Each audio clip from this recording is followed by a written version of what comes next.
Thanks, everyone. So I'm Brendan Mccord. I'm the founder of Cosmos Institute. I'm an AI entrepreneur who fell in love with philosophy a few years ago. And I sold a couple companies, took some of the proceeds, started Cosmos. And we've been up for a year. We've launched the newest AI lab at Oxford to do research that spans philosophy to code. We worked with Tyler Cowen to put together a grants program that's backed about 50 open source prototypes. Lots of things apart from that, but our general focus is the intersection of AI and human flourishing. So, the ancient Greeks had two words for order. The first was taxis. Taxis is the deliberately created order. It's the order that's imposed by central design. This is the root of the word taxonomy, meaning the classifications that we place on the natural world. The second was cosmos, spontaneous order, the order that emerges from decentralized interactions. Cosmos surrounds us in markets and morals, in language and law, especially common law, and in the growth of technological knowledge. This is the adaptive order that no single mind could design. How then should we evaluate AI future? Should we build systems that look more like the centralized design of Taxis or the emergent order of Cosmos? To make this choice, we need an evaluative standard. I propose the following. First, can the system serve people whose needs and preferences we cannot know fully in advance? Anonymous individuals pursuing goals that we can't anticipate. And equally important, does the system enable those individuals to deliberate about those ends, autonomously and well?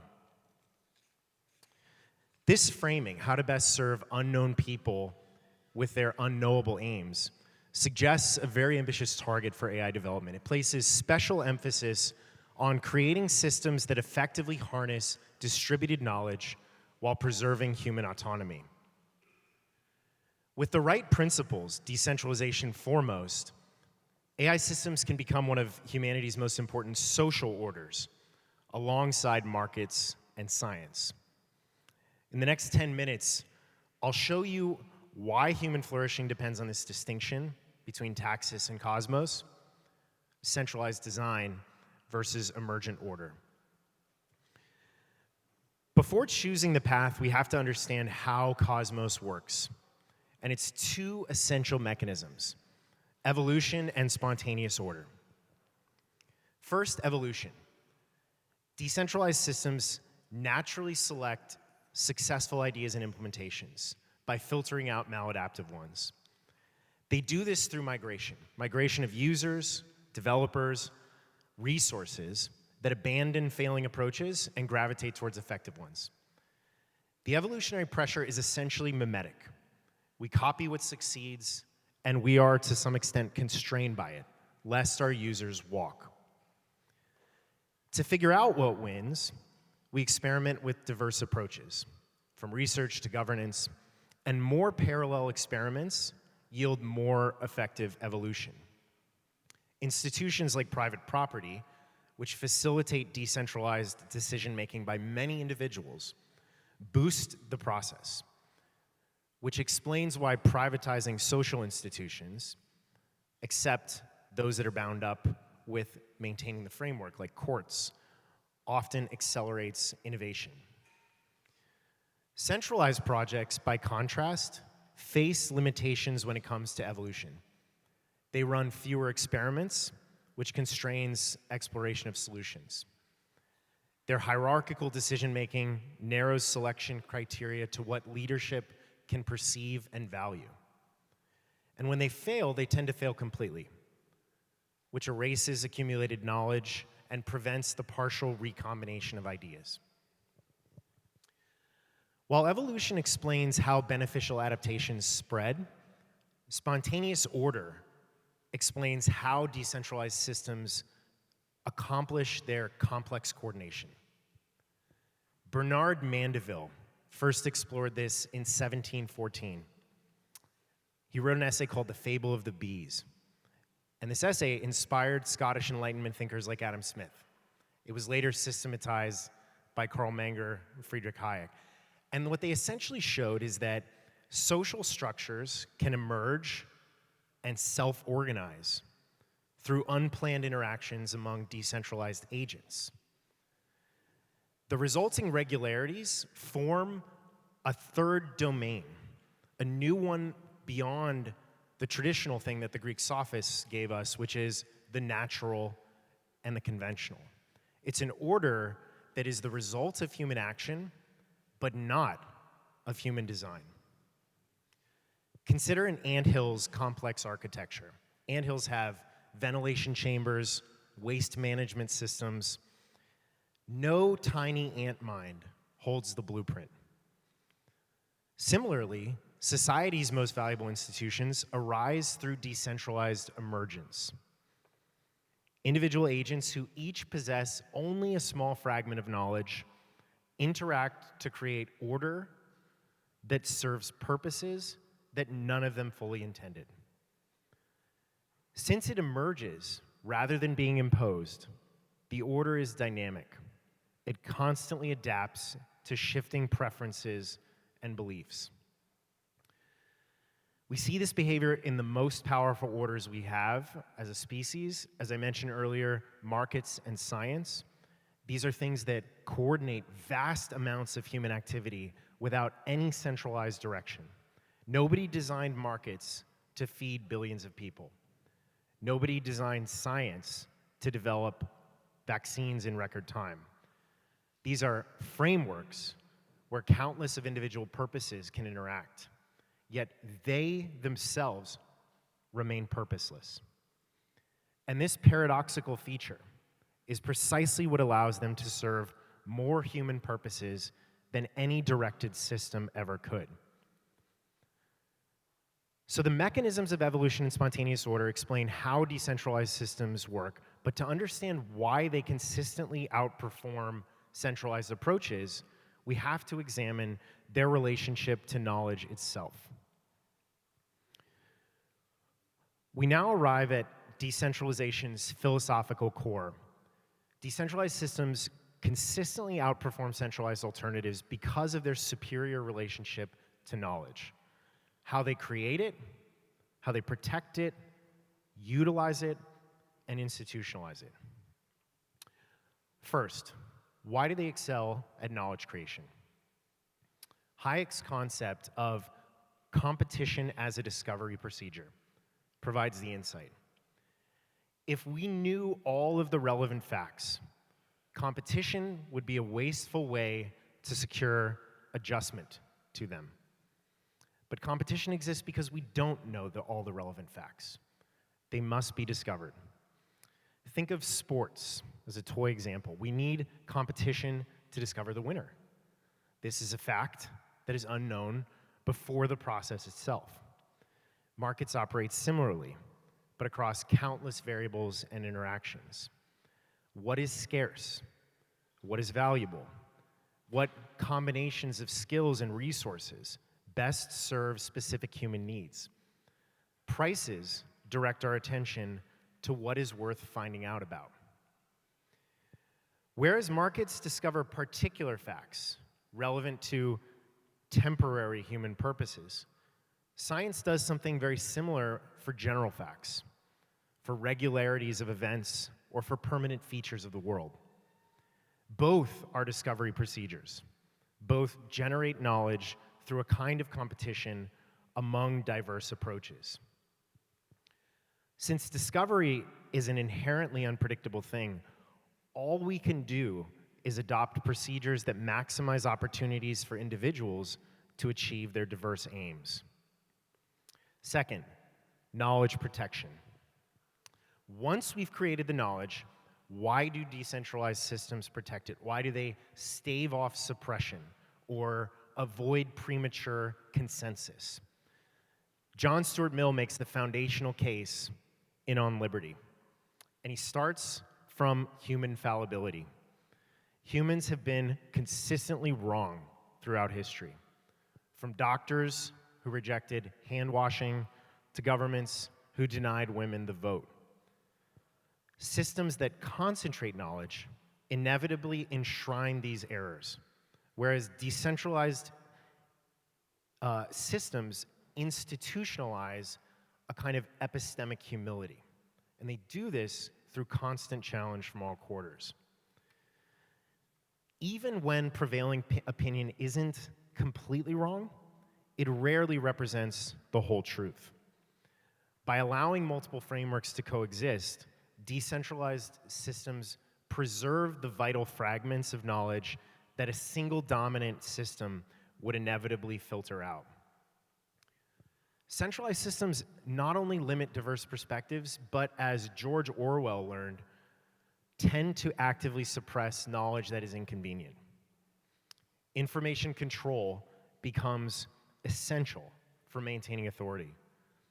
Even when this isn't the intent, centralized systems often simplify, standardize, or filter knowledge that challenges their fundamental assumptions or their operating requirements.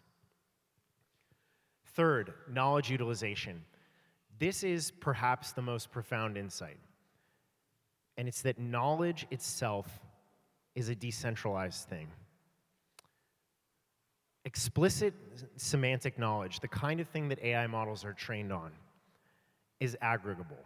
You can centralize that. But that is merely the crest of the wave atop the broader ocean of knowledge on which we depend.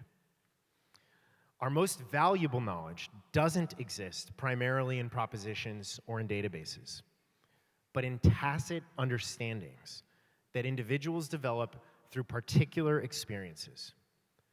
Think about the entrepreneur's sense of opportunity. Think about the way a diplomat would read a room. This knowledge is dispersed and local, not because we haven't figured out how to collect it, but because it is embodied in the habits and dispositions of individuals. This is the thing that guides human action, and it does so without conscious deliberation. It is often wholly inarticulable. As Polanyi said, we know more than we can tell.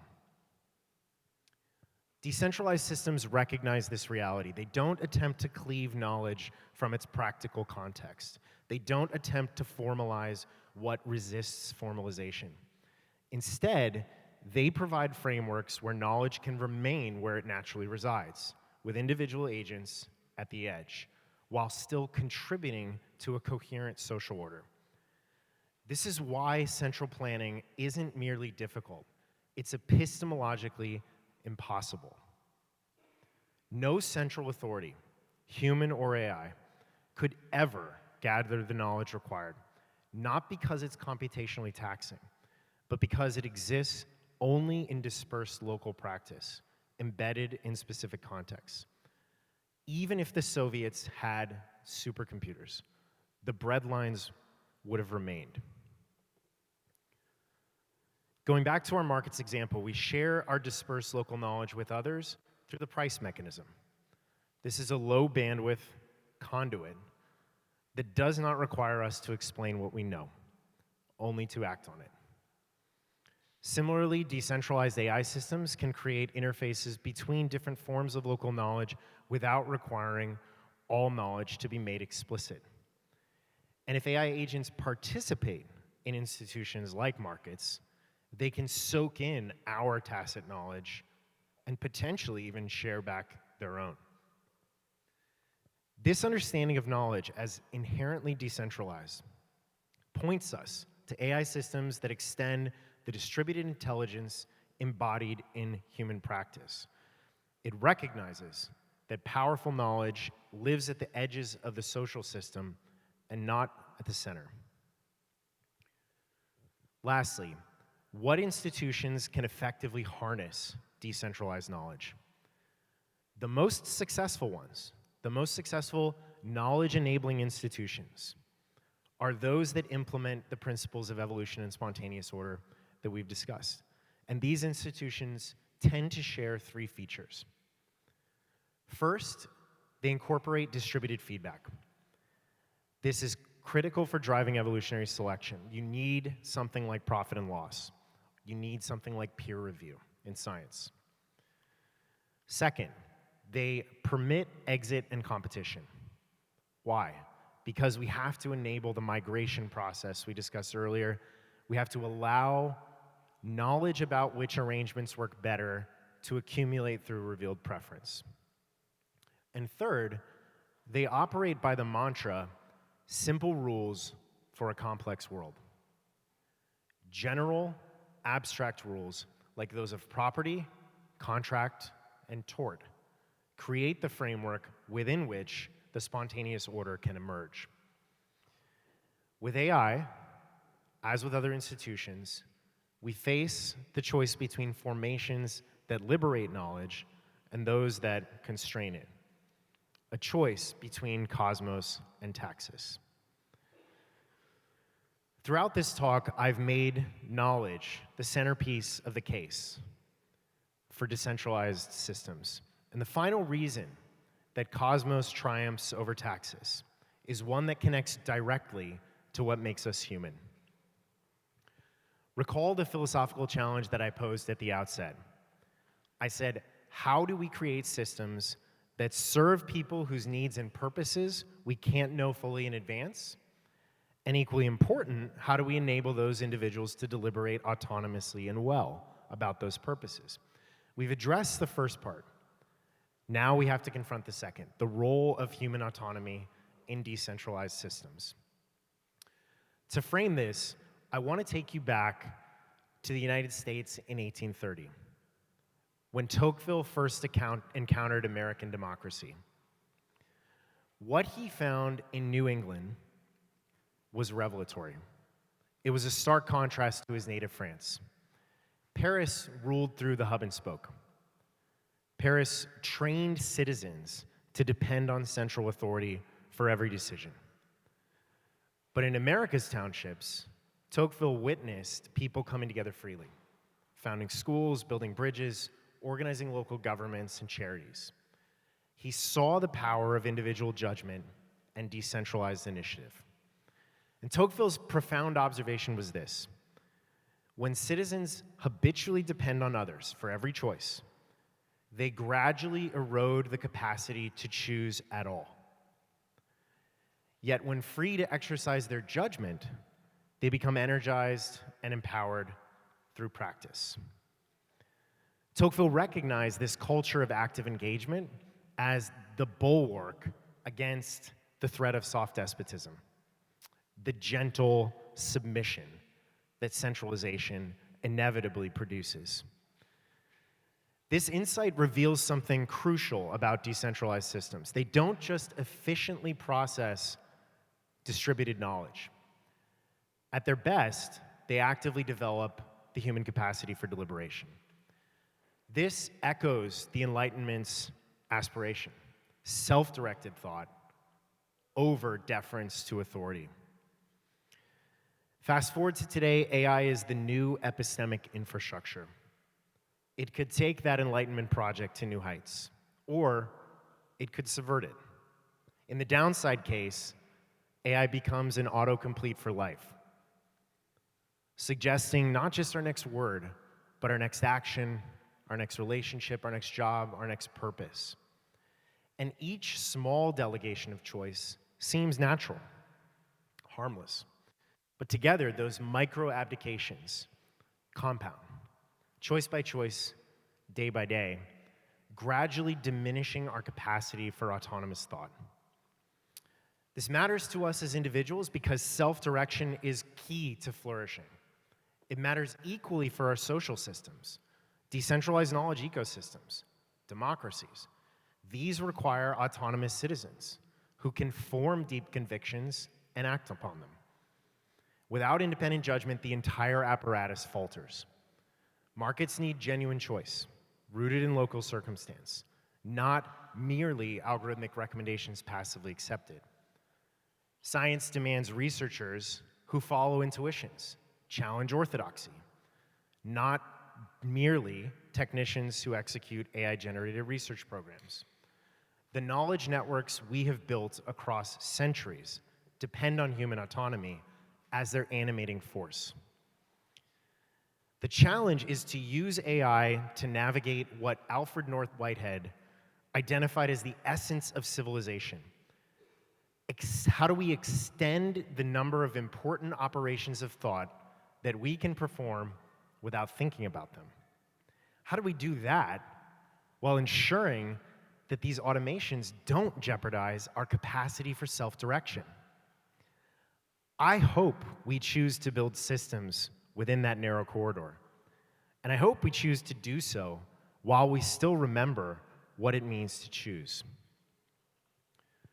Throughout history, our greatest achievements have emerged from decentralized systems harnessing distributed knowledge and autonomous judgment.